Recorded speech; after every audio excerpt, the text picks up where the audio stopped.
Hi guys, welcome to another interesting episode of Gist with Esse. If you're joining us on Facebook, please remember to create a watch party or share the video so your friends can be a part of it. And if you want to call in, the number to call is +44 7466 951 641, and you can speak to our guest directly. Today, our guest is TOBILOBA AJAYI. She's a Nigerian lawyer and a disability rights advocate. She was awarded the Mandela Washington Fellowship in 2016. She obtained a master's degree in international law from the University of Hertfordshire, United Kingdom. Her disability advocacy includes contributing to Nigerian Vision 2020 on disability matters and the Lagos State disability law. And she has also authored 4 books. We'll, talk about her books in a bit, but let me bring her into the studios right away.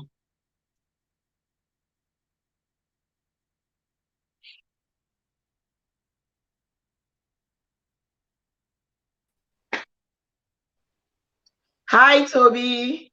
Nice to have you on the show. Hi, Esse. It is nice to be here. Yeah, so what's happening with you? What's going on in Nigeria?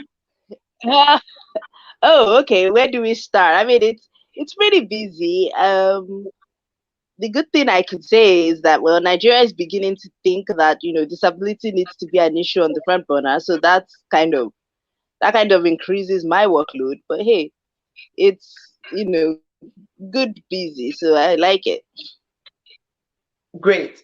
Okay, before we get straight into the business, tell us a bit about yourself. Who is TOBILOBA AJAYI?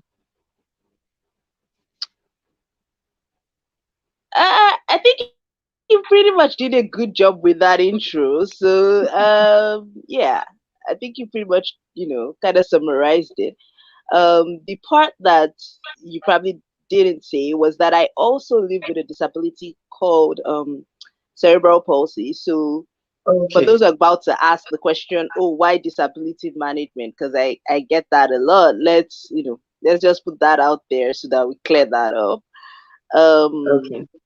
And as a result of my own personal experience, I started a non-profit to promote inclusive education for children like me. So that's pretty much it. You already said that I do hold a master's degree in international law, and I'm an author of 5 books. Actually. Oh, 5 books. Okay. The 5th one just came out for pre-order as last month. So yeah. What else? Yeah, it's 5 books now. What else? Pretty much, that's pretty much a quick summary of who I am. I've spent the last 12 to 13 years of my life just working in disability issues, from policy to, management, and just ensuring that people with disabilities live the best quality lives that they can. Okay, before we continue, I'd like to pay a little tribute, to Prince Philip, whose burial happens to be today in England. Prince Philip, for those of you who don't know, is the husband to the Queen of England. Yeah, and his burial is going on right now as we speak at St. George's Chapel in England. So I was watching earlier, before the show started, and I just want to play clips from the ceremony.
Welcome back. I think we lost our guest in the process, so we'll just wait for her to get back with us, yeah? Yeah, so yeah, she's back.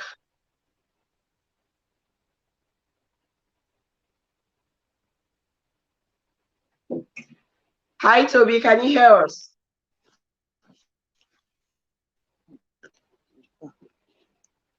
Hello?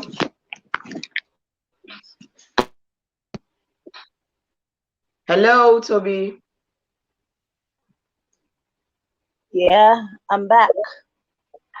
Yeah, we can't see you. Yeah, I'm we back. can hear Actually. you.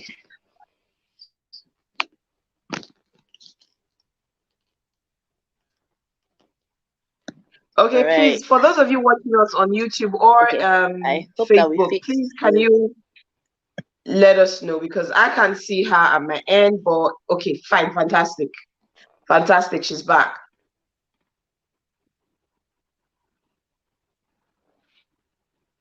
Yes, so that was a clip from the ceremony going on right now, from the burial ceremony of the Prince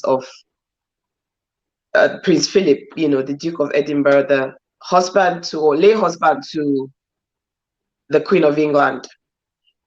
So we're back with Toby. Let's keep talking about your foundation and cerebral palsy. Before you tell us about the work that you do, enlighten us about cerebral palsy. What exactly is cerebral palsy? Okay. So I like to say that cerebral palsy kind of defines itself. It's not a trick. It's not a trick statement. Cerebral meaning brain, palsy meaning the inability to use muscles, right? So when you put it together, it kind of just tells you that cerebral palsy is the inability to use muscles arising from damage to the developing brain, sometime during pregnancy, during delivery, or within the first few years of life. First 3 years of So life. first few years. So basically first Few years. three, somewhere between the first 3 years. Yeah. Okay. Yeah. So Okay. Cool. it's basically something that can occur during pregnancy, during delivery, or within those first 3 years of life. Okay. Do we know what causes it? Yeah, we do. I mean, we there are cases where you can't seem to put your finger on a cause, but we know what the risk factors are. So, for instance, for Nigeria, for instance, one of the largest risk factors in Nigeria is prolonged labor. Okay. Yeah. So for Nigeria, so for every, it's funny enough, cerebral palsy is the most common lifelong disability that occurs in children or occurs in childhood. I mean, it's the most common worldwide, so not just for Nigeria or anything. It's the most common worldwide. Okay. It affects about 17 million people worldwide, so it's very common. For Nigeria, so each country has its leading causes, as you may know. But for Nigeria, some of the leading causes in Nigeria are prolonged labor, preterm birth, so children born too early, mismanaged jaundice in infants, infections such as meningitis in infants as well, and other infections such as measles. I've seen a few cases from mismanaged, believe it or not, measles in babies. I've seen it. Most of the cases we've seen, prolonged labor has been a leading factor. Prolonged labor, preterm birth, and a mismanaged jaundice have been the most three common causes that we've seen. Wow. Okay. So prolonged labor. That's really Yes. deep. So there are times when you can actually have a kid, and you wouldn't notice until a couple of Yes. years after the child's birth that they have issues with their muscles. Yes. Yes. That's very possible. So for I remember the first couple of cases I saw, that was actually the issue. So it led the parents to believe it was some kind of spiritual thing, because I know. they had the child. So because they had Everything the was child, okay. okay, everything seemed okay. I mean, they had this whole prolonged labor thing, and eventually they had the child. Everything seemed okay. The doctors discharged them to go home, and then they went home. And then 4 months down the line, 5 months down the line, the child isn't meeting their developmental milestones. They get worried. They go back to the hospital, and then the doctors say, "Oh, by the way, looks like your child has cerebral palsy." And then they're like, "What? My child was fine. My child was fine." And then of course, the typical kind of cultural thinking becomes, "Oh, it has to be the devil." My child was fine. No, when I had my child was okay. And then I'm like, I mean, there was no way you could have known No, until the true. child was actually supposed to. I mean, you can't know that something's wrong with muscles unless you know what to look for. And especially if you're a first time mother, you don't know what to look for. So you're not going to know until the child doesn't meet milestones that the child has been affected. But that prolonged labor that you were playing with when your child was getting born already did its effect. Sorry. Oh, And a lot of them live in that denial of, oh, it's somebody that did something, so yeah. So it's very possible that you have a child and you don't know for the first 4 or 5 months that anything is wrong, and you don't find out until, I mean, even abroad, right? So even abroad, up until recently, children weren't diagnosed until the age of 1. And parents are beginning to really kick against that, because that it's into the window for intervention, right? Because if you don't know okay. something is wrong, you can't start helping early. So parents are like, doctors need to start diagnosing early. Doctors need to develop earlier diagnostic tools and techniques. That this waiting till the child is 1 is not helping at all. It's not So helpful. when Nigerian parents come and say, my child was fine, I just start smiling like, don't worry, you're not the But first can you parent. blame You're not them? the first Can you parent blame to them? think. It's our upbringing, it's our I background, don't right? believe. Yeah, I Yeah, agree with you. we Like, don't our believe background plays that a huge role everything. in this, right? Yeah, exactly. So I would think like that. If I give birth to my child and everything seemed okay, and then all of a sudden, and then naturally, what I would think is I would think back to the last people who visited me or the last places I went, and I would just say, "That auntie, I didn't really trust her." You know. What it is. Essay. I didn't want Oh her to my touch goodness. Oh my my child. goodness. That's so Nigerian. Yes, but Hey, that's so this reminds me Nigerian, of a Esse. That is story. so Nigerian. But that's the truth. I'm sorry. That's how I was brought up to believe that, not everybody means you well. Some people are diabolical, whether we like it or not. Okay, and this reminds me of a story of something that actually happened in my family where um, a cousin, distant cousin, had a child. The child was Okay. okay. And there was this auntie she was actually expecting because her Okay. mom was late. So this auntie had been the one taking care of all her kids. But I think there was a little misunderstanding before this particular child was born, and this auntie didn't come to do her normal, omugo and all that. Okay. And so she was like, "This is why will you come? I just had a baby. Okay, Mm-hmm. if you're not gonna come Mm-hmm. to me, I'm gonna come to you." And she takes the baby to see this aunt, and when she got home, she discovered that one of the child's shoes had dropped. Now, she doesn't know where the shoe dropped. She just knows that when the child was old enough to walk, there was something wrong with Okay. her leg. The leg where Okay. that shoe, the shoe, the leg that the shoe fell off from wasn't Drops. The shoe functioning. drop. Yes, Okay. yes. And so when you ask her, she'll tell you, well, she doesn't have anything to do with that All auntie right. anymore. But what you're saying, from what you've just explained to us now, it could Yeah. actually be that it, they didn't notice until much later, and it had nothing to do with the woman. So it happens Of in Nigeria, course. and so we need to keep And it had nothing sensitizing to do people. with the poor woman. And now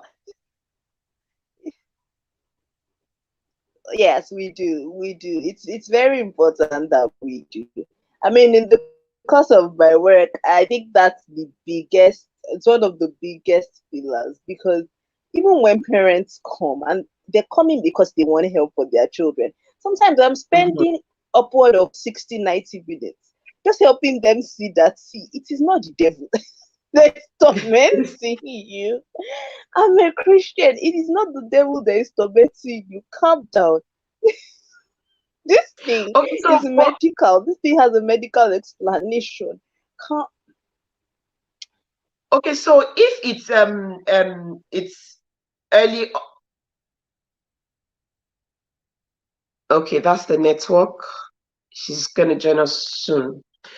Yeah, so dear Nigerians and Africans in general, if you're watching this show, I hope that you're learning something from it. Okay, so it's not everything that is spiritual. I'm not saying don't pray. I'm not saying that you shouldn't do your spiritual investigations and all that, or also seek medical help if you have a child. I didn't know delayed labor was part of the reasons, the causes of this disability. I didn't know. I'm just learning that here on the show. So sometimes you just need to go to your doctors first. Sometimes just get to the hospital first before we start concluding that it's one person from somewhere that we have offended. I'm, I'm telling you, like, can you? And you know the thing. So it's not that they haven't gone to the hospital. You know that's the thing that blows my mind. Because when they Okay. come and they say, "Oh, my child," I'm always saying, "Look, I'm not a doctor, so I can't diagnose your child. So you have to come to me with a diagnosis." They're like, "No, no, no. I have the diagnosis here." Sometimes they will bring the paper. They're like, they said. So this is how Nigerians like to tell me. They say they said that my child has cerebral palsy. But me, I know that my child was normal though. My child was normal. It was, I'm like, hey God, here we go again. Here we go So again, right? we're grateful You for know. people like you who are taking the time out to actually, do the work of sensitizing people, educating people about this. Mm-hmm. So we don't, go down the wrong path all the time when we hear Mm, things like this. So, yeah. do people living with cerebral palsy, can they live normal lives? Okay, so I first have to ask, what's the definition of normal? Normal life. Okay, so, the definition of normal these days is even so different. It's different now. So, Yes. So, so but that's why I'm okay. So, asking that, please. can they do things like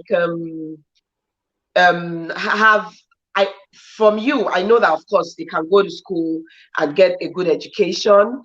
Are some Mm, cases worse than others that can, yes. maybe prevent a child from, going to school, from reading, and So, stuff like that? And then pregnancies, can they get pregnant? Can they have uh, kids? absolutely. So, I mean, this is why I do a whole month of cerebral palsy awareness in March because I'm tired of asking these questions, right? First of all, yes, there are different. So, like, I like to explain cerebral palsy this way. I say it's a spectrum condition, which means that it varies in severity per person. Okay. So, if you line up 15 people with cerebral palsy here now, we're all going to need different things. We're all going to have different challenges, right? Now, from what I've found, no matter how severely impaired a person with cerebral palsy is, they have the capacity to learn. Now, they may not all learn at the same pace. Not everybody with cerebral palsy is going to go on and become a lawyer like I am. So, but they all have the capacity to do some basic learning, right? It might not be at the same pace, it may not be at the same rate as others, but there's always the capacity to learn. And it might not even be in the same way. It's actually not even in the same way. Let's just be clear about that. We all don't even learn in the same way anyway. um True. so True. that aside, pregnancies, yes, people with cerebral palsy can get pregnant, can have children, as many and as little as they want. um what else is the definition of normal life? Yeah. So yeah. Well, basically, if you can, read, you can have, kids. Mm-hmm. Yeah, basically that's it, because that's something that worries me, that when I look at people and I'm like, okay, some of them can't do these things, but what about the Mm-hmm. ones whose cases are more severe? Yeah. Do you get what I So mean? So I absolutely get what you mean. It just means that people will need more support than others. okay. If you get what I mean. So um it's interesting that when people on the outside looking in tend to make assumptions for people with disabilities about what they can or cannot do and what they should be aspiring or as not aspiring to. I remember that I was on this Cerebral Palsy support group a couple of months ago, and a parent actually was speaking for her, I think 13 or 14 years old. Okay, she asked a question. She said she was looking for a doctor that was going to be willing to perform a hysterectomy on a teenager. So everybody on the group was like, that would be pretty hard to find though. Like, I mean, no doctor really wants to remove a teenager's womb, like, Yeah. on a good day. So, but why are you even looking, you know? And then she Okay. goes, that she has concluded that her daughter will never have children. So she just figures out that they might as well get that over with and remove her womb now. At that You know, point, when you I said mean, that, on my mind went to a completely different area. I thought she was even going to say that, oh, her child is getting pregnant every chance she gets, and that's why she's trying to do no. that. So she Wow. said, her daughter has cerebral palsy, is 14. Well, she's on a wheelchair, and so she has made up her own mind. So, as the mother of the child, she has decided that her child will never have children. So Oh, she's yeah. making that decision for her child. And I'm someone who hardly comments in groups, but that particular day, I think that I lost it because I was like, "Are you joking? I mean, that is so not your choice to make. It is your child's choice to decide if she wants to have children or not. Or You not. don't get to Yeah. sit there and say that you're making the choice for her that she doesn't get to have children. That's her choice to make." And she was like, "Oh, but well, she feels like it would be too much of a hassle." I was like, "Too much of a hassle for who?" You get where I'm going with Yeah. this, right? Where people without disabilities infantilize people with disabilities just because you kind of assume you know what their lives should be like. It was that day. I don't think she'll ever make that mistake in public again, because I mean, adults with cerebral palsy on that group descended on her like bees Yeah. on honey. Like, we descended on her like bees on honey. Like, are you joking? And of course, that brought up the conversation around, sexual reproductive health rights for, Okay. women with disabilities and stuff like that. But it just goes to show that, you know we our assumptions are a bigger hassle than the disabilities Mhm. themselves. Because yes, people with disabilities might need additional help with getting things done, especially people with cerebral palsy. I mean, I know people with cerebral palsy who actually need day-to-day help with what we call personal care activities. So things like taking a bath, getting dressed, Mhm. feeding yourself. I know people who actually need day-to-day, they need help with that, like, every day. But they're still the smartest people I know. So would you now say, oh, because you need help getting dressed, you have no right to get pregnant to have a child? You get where that Yeah. dichotomy Yeah. comes from. So that's kind of how, the thinking goes. Wow. Thank you for clearing that up. Before we You're welcome. continue, for those of you watching, please send in your questions if you have any questions for Toby. And I'm going to take another clip from um, Ubon King. He was on the show in November. Sadly, he passed in December, and he was laid to rest yesterday. So I'm going to just show a clip from my show with him. How did you end the nickname Troublemaker? Okay. I think when I decided to start talking to young people, I began to see a trend in my life. And that trend was the only way that if I needed to sort something, I needed to be in the middle of it. Until you are in the middle of it, you cannot sort it out.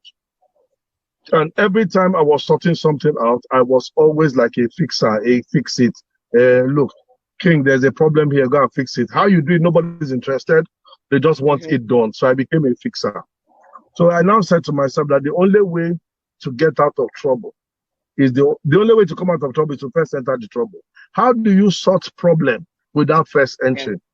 So I became skillful at sorting problems. I became skillful at, finding a way out. And somebody has told me, which I read some time ago, it says that it is not the strength of the water that breaks the rock. It is the persistence of the water that breaks it. So your strength is irrelevant. It's just stay consistent. Once it hits that rock, it will crack one piece at a time, and at the end, it will break off. So I read a scripture that says in Psalm 46 verse 1 that the Lord is a present help in time of trouble. So if you want to see God, enter trouble first. So me, I love doing the Lord's work. Oh, I like that. If you want to see God, enter trouble first. Okay. Bam. Let's start looking for trouble now. Okay, so that was from my interview with the late Ubon King. A lot of you know him.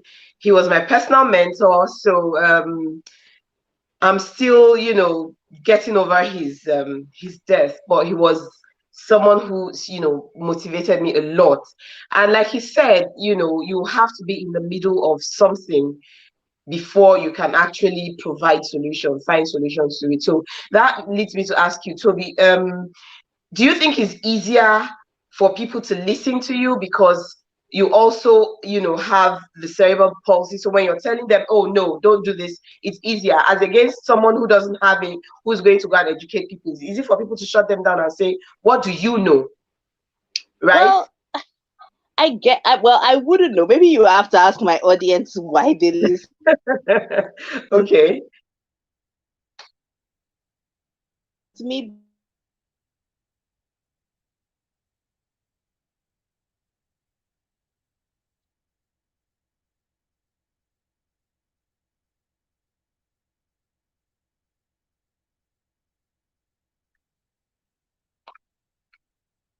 that it plays.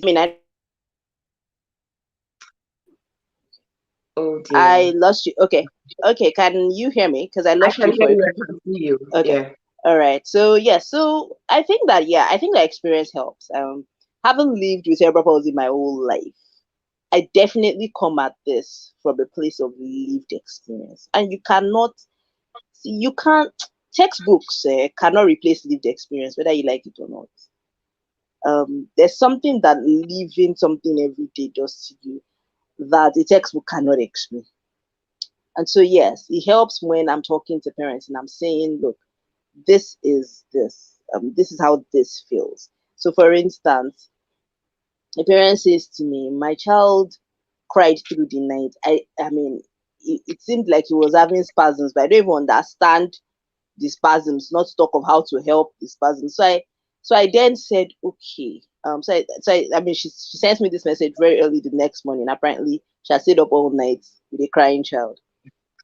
So when she sent me the message, I smiled, and then I said to her, "That are you able? Is there a pharmacy around you that sells Epsom salts?" And then she was like, "Epsom salts? That's like everywhere now." I was like, "I don't know. Like, I need you to go and get the Epsom salts. The next time your son begins to have spasms, put him in an Epsom salt bath." She was like, "Wait, Epsom salt would have solved this no sleep for a whole night." I said, "Yes." She was like, "Kai, ignorance is the bastard." Yeah. And then she was like, "But wait, what exactly was going on?" So I said to her that, look, that because the wires in the brains get crossed sometimes, your body gets a spasm, and unfortunately, I don't know why, but it tends to happen at night when the child is sleeping. And so the spasm literally wakes you up from sleep, because it's like, how I now said, have you ever had a muscle pull? Like you were just walking, and then you had a muscle pull all of a sudden. You know how that pain just hits you and like goes straight into your brain. She was like, yeah, I understand. I was like, eh. So imagine that in the middle of the night when you are sleeping. She was like, that would have been hard. I said, exactly. That's exactly what's happening to your son. She was like, that must have been really painful. I was like, now you see why he didn't sleep through the night. And she was like, that now she's feeling bad for him. I was like, okay, at least now you know. So experience does help me. It helps me to, so I become a, so what it is that it makes me an interpreter for parents. Okay.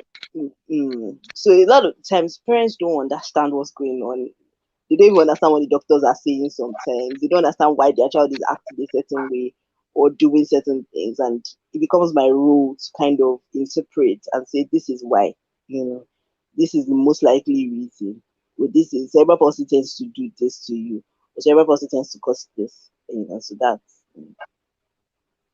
Great. So let's talk about discrimination. Yeah, okay. discriminate.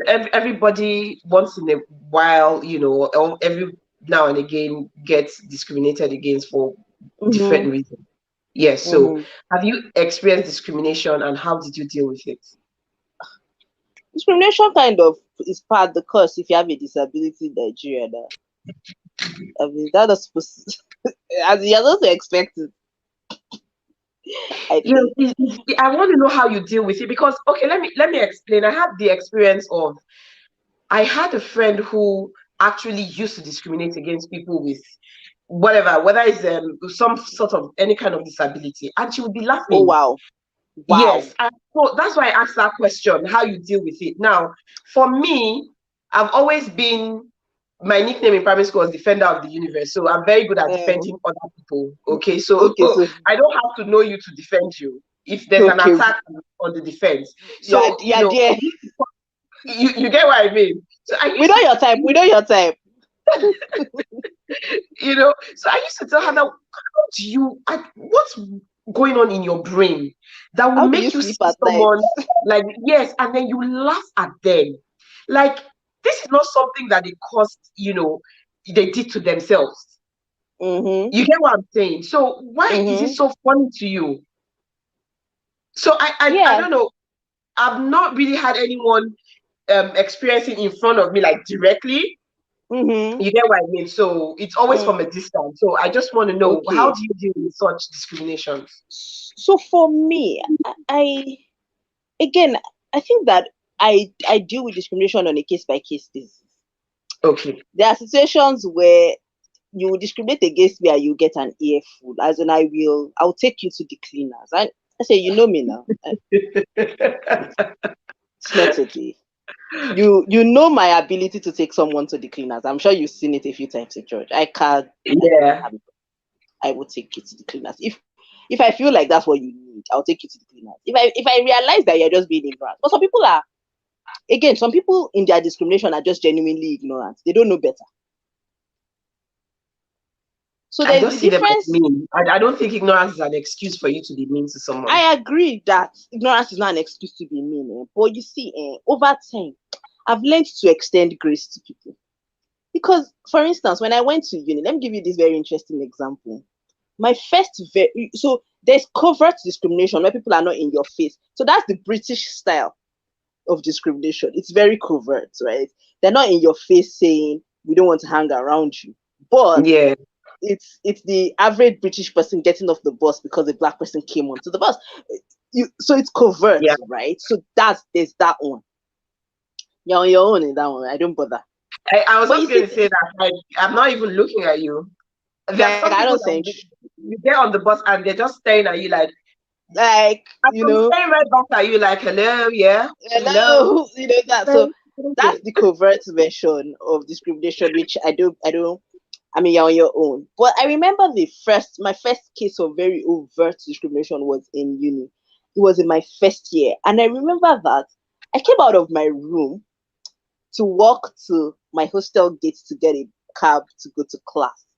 And as I came out of my room, this was girls' hostel, other girls started jumping out of their rooms. Like some of them weren't even wearing clothes because you know how girls hostels can be now. We're jumping Mm-hmm. out in towels, in underwear, and they were lining the streets to stare. Wow. And they were staring, and then as they were staring, they were passing comments. Now, the thing that was interesting about these comments passing it was they were passing the comments in Yoruba because for some weird reason there was this assumption that I was Igbo. They thought I was Igbo. So they kept going on and on about it. There was nothing I didn't hear that day. Like how did this one even grow to this? I heard somebody say, how did this one even grow to be this old? If it was in my family, they would have killed that since. I walked away. Goodness. I mean, I walked past. I acted like I didn't see or hear Jack.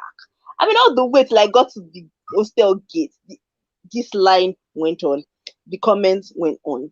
To the point where when they even found out what room I was in, somebody said to my roommates that they should go and tell the school authorities that they don't want a liability as a roommate. Oh Lord.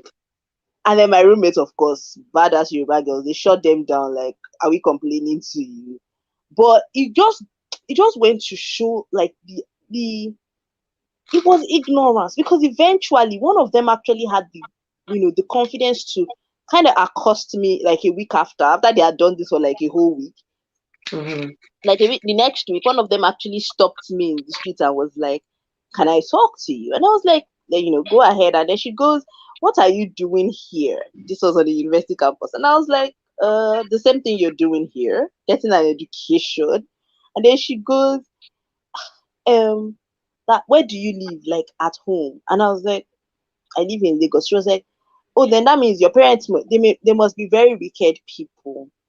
I was like, I mean, that's very interesting. That's a very interesting observation for someone who doesn't even know me from anywhere. She said, well, I can make that deduction because if they were not wicked, they will not bring you all the way from Lagos to Edo State to go to school. I was like, oh well, you're entitled to your opinion, you know. Mm-hmm. But I then realized in engaging her that ignorance was the thing. She was coming from a mindset that said people like me they didn't deserve to exist in that kind of space. So seeing me there was an anomaly for her. So she reacted the way that we react to things we don't understand. She stigmatized it. Right? So that was it. And that was what was happening to a lot of them. Even lecturers stigmatized me. So it wasn't, I had lecturers saying to me that, is it by force for you to come to school? I mean, so I learned that ignorance. You didn't let it get you down. No, I didn't. But what it was I think that for me very early, I had a thick skin. And then I realized ignorance is not ignorance is, I don't blame people. I mean, if I can, I educate them. And then I realized that the biggest form of education is success. I mean, by the time I started basically passing in school, the people who were stigmatizing me were coming to me for tutorial. Can we move on? Let's not.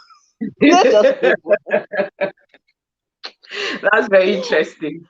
I mean, I wonder how they must have. You see, some people are just shameless because if I've done something like that to you, shame will not even let me come back. No, some people you can't have shame. Some people have shame, when it is, I mean, when it is a decision between failing a 4-unit course and shame, but they'll swallow the shame and come and sit down with the person that will teach them the 4-unit course, let them pass it, peace, because that's let's not even be shy. Let's not fight it. This 4-unit course is not going to pass itself. So might as well convince this girl who seems to understand the course and let her teach us. And so for me, that's the thing. I say to parents that you cannot allow the ignorance of people get you down.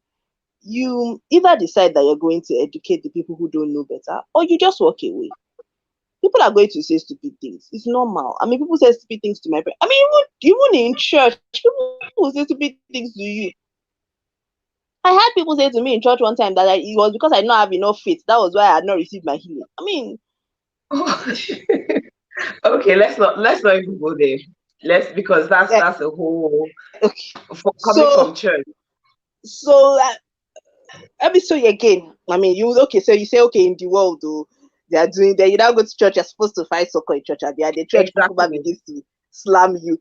There's church Kukuma even begins to slam the coffin even harder. I mean, so you then realize that, man, you're on your own in this matter. You have to decide how you handle this thing because people's ignorance is everywhere. As long as it's the same human beings that are on the streets that are in the church, you're going to be with the same level of ignorance. So therefore, you either decide that you could make it your life's work to educate them, or you decide to walk away and just do a moya look away for all of them and continue doing your thing, and don't let applaud you because you are a very strong woman. It's not something that's easy to deal with, And No, it's not. you know, I've never seen you to carry on, you know, an attitude, or I've never known you like that. I don't know, maybe when you're around me, I don't know, but you're always with a smile, you know, with a friendly smile. You know, you're when you're around people, you uplift people's spirit. So I don't get why, well, people who are mean will always be mean. You get me? But I just want to applaud your strength, you know, and your resilience in keeping up, and then not even just doing it for yourself. Now you're doing it for people.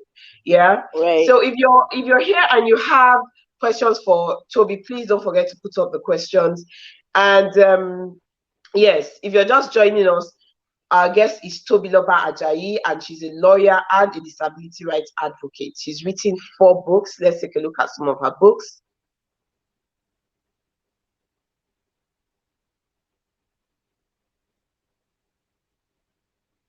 Okay, so let's talk a bit about your books. By the way, you can Right. find all her books on Amazon, right? Yes, yes, you can. Right. So I think I've always, okay, now that I think about it, I think I've always boxed the trend. I think that that's my problem. The trend has always just been a problem for me. When my first 3 books are faith-based books, right? And how did I come to writing my first 3 books? Interestingly, it had something to do with disability. Let me share this story with you. So I was in, no, it wasn't even in church. I think I had gone somewhere. I can't remember where it was. And the person, and then, of course, the conversation turned to faith. And you know, I used to teach Sunday school, right? If you remember very well, when I Yeah. used to teach Sunday school. And conversation turned to faith. And then, of course, trust me, you know that once the conversation enters Bible study, my blood is too hot. We're now talking. And then the person turned to me and said, "No offense." Oh." You know, once they start a conversation with no offense, offense is I about know. to happen. Yeah. So the person said, "No offense, so, but I have to ask, how can you reconcile your saying that you're a Christian and you are like this?" So the person kind of, made a signal with their hand, like, Yeah. and you're like this. And I cannot, to be honest, I can't remember what I said to the person that day. But I remember going home and thinking, okay, God, seriously, that's a challenge for you, because this is not my challenge, this is your challenge. What's up? And as a result, I mean, in the conversations I started to have with God after that, I started to document some of them. And that's kind of how my first book. Okay, you're still with us. Like, I was teaching Bible study like on the regular at that time. And one of the things that was a constant every time that I taught was that my students would say, "Why don't they teach us these things?" So it was always almost like I was constantly shaking tables. Like, it would be like, but nobody has ever taught us this thing. Nobody has ever said this thing.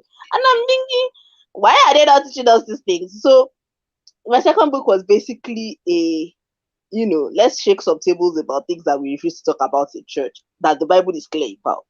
And that's how Who's With Me came to be. And then Observe to Do was more of, the other thing was, again, it came from me constantly teaching classes where, I would always, at the end of the class, say to my students, what are you taking away from this class that you're going?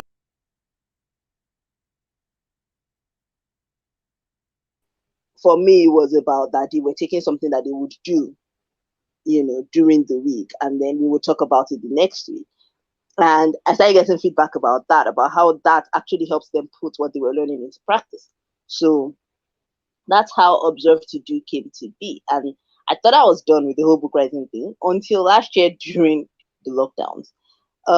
So when lockdowns happened, initially in Nigeria, it was supposed to be for 2 weeks. So we thought, okay, 2 weeks is fine. I mean, even if the children don't get therapy for 2 weeks, they'll be okay. So I didn't think that we didn't have a problem. And then all of a sudden, they extended it by another 2 weeks. So by the time we got into the 3rd week of the lockdown, I knew that, we're going to run into trouble, because with cerebral palsy, there's no cure, and management is through therapy. So you use things like physiotherapy, occupational therapy, speech therapy to basically improve the outcomes and just maintain progress with cerebral palsy. So when we had gone into 3 weeks of lockdowns and the hospitals were not open, friends started to reach out to say, what am I going to do with this your son? What am I going to do with this your daughter? I can't take her to the hospital. So I had to start, find home-based things that parents could do, Okay. pending when, to help their children, pending when the lockdowns were going to be lifted and they could start clinics again. So I mean, and when you have at that time a little over 300 families or so, I was constantly repeating myself. Like I was constantly saying the same thing over and over. Well, And so one of my well, mentors, one of my mentors called me and said, "You're going to burn out like this. You mm, can't, you can't keep doing this. You're going to kill yourself. That is it not time to put these things in a book, um, so that parents can just buy the book and do it instead of you having to say it over and over." And that's how my first writing the Cerebral Palsy roller coaster book came to be. So it was a book about functional life skills for children with cerebral palsy, and it's basically full of home-based things that they can do at home.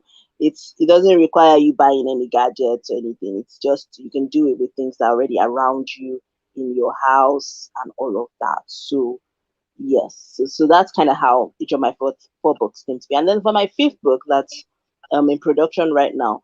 That one is also an answer to a recurring question. I want my child to go to school. Okay, what school should I choose? Um, what school should I choose? What questions should I ask the school? And then the schools will come to me. What questions should I ask the parents? And then you're doing this dance between parents and schools all the time. And I was beginning to get exhausted. I mean, as of today, I've seen over 400 families. So, but imagine having those conversations per child with each parent, with each school. wow. My mentor said, "You will just kill yourself because you like this. You better write it down so that the parents will buy the book and stop disturbing you, and then the schools can also buy the books and stop disturbing you." And True. so this makes it easy for anybody, and then it can be adaptable even cross countries, because cerebral palsy anywhere in the world, Anywhere the in the world, needs yeah. are similar, and so it could really just help. So that's kind of how the second cerebral palsy roller coaster book came, which is basically me chronicling how we worked through the Nigerian educational system, because they make it seem like it's near impossible for you to get your child through school in Nigeria if your child has cerebral palsy. And I'm like, calm down, it's not that hard now. Yes, there'll be some give and take here and there, but it's not impossible. I mean, I went to school all the way to the Nigerian law school in this country. It's doable. Fantastic, Yeah, fantastic. so that's pretty So much. you Yeah. have the foundation, Yes, I do. yeah, and you work with kids and their parents. Yes, I do. Yeah. So what are the challenges you face, with the foundation, and how do you deal with those challenges? I think, I think that with every endeavor, there are always things that just work out as you plan. For me, one of my biggest challenges has been staffing. No, Okay. actually, yeah, it has been staffing. It has been finding the right fit people to work with. Because again, like you said, we're Nigerians, we have disability biases. We grew up thinking that these people they're afflicted by the gods. So people don't want to associate daily with people with disabilities. People have disability biases, whether you like it or not.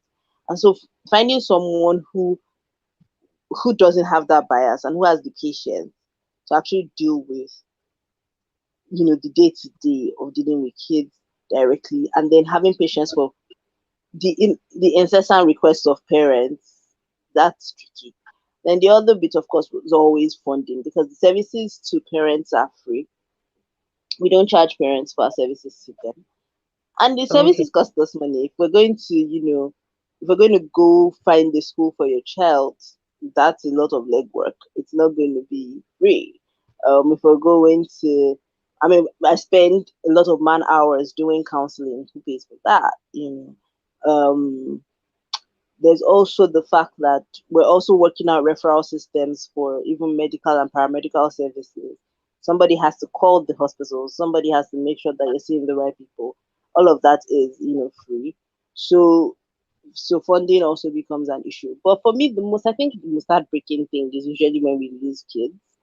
Um, I mean, I when we lose kids, it's just very heartbreaking because you put in so much work per child, and then you get a call saying, "Oh, the child passed." Mhm. That just breaks your heart, really. So, but hey, generally, those are like the biggest challenges. Challenges that you have. In my book, you're a superhero. Okay, so tell me, what do you do? Yeah, you're so busy. You're saving the world. You might not, but that's how I see you in my head. Because if you're not doing what you're doing, a lot of parents will not know how to deal with their kids. And a lot of people Mm-hmm. would have given up. So you're a Mm. superhero. So when you're not busy saving the world, how do you Mm-hmm. relax? Man, I sleep. Oh, I mean, sleep is a luxury. Wow. Okay. Because sleep, I mean, seriously, sleep can be a luxury for us. I mean, for me, because I mean, up until I remember, my organization is in its fifth year, and I remember in the first 2 years of my organization, I did used to sleep. Like, friends used to call me at odd hours of the night. People would call you at 1 a.m. So their child sneezes, they call you first before they decide whether they should take the child to the hospital. So if you can save them the trip, they Okay. would. Yeah. Yeah. So it's better to call you So first. it's better to go. So because again, because all hospital visits are out of pocket expenses in Nigeria, right? So parents are trying to also cut costs. So they would call me at stupid o'clock, and I would always pick up the phone until like sometime in my second year. And I told myself, I said to me, you just kill yourself because you like this. So you have to start keeping like strict hours. So yeah, even now that I keep strict hours, I still really, really have to ensure that I get some sleep, or else, I mean, this work tends to it takes over your life.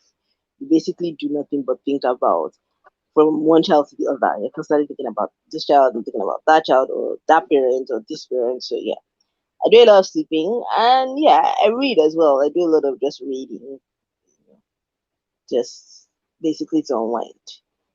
Wow, wow. Thank you so much, Toby Loba. This has been very, very eye-opening and inspiring, yeah, for me, and I'm sure the audience as well. Thank you so much for Right. coming on the essay. I hope you guys learned a lot, from our guest today. And remember, until next time I see you on Gist with Essay, stay happy, stay positive, stay mended. Bye. Bye.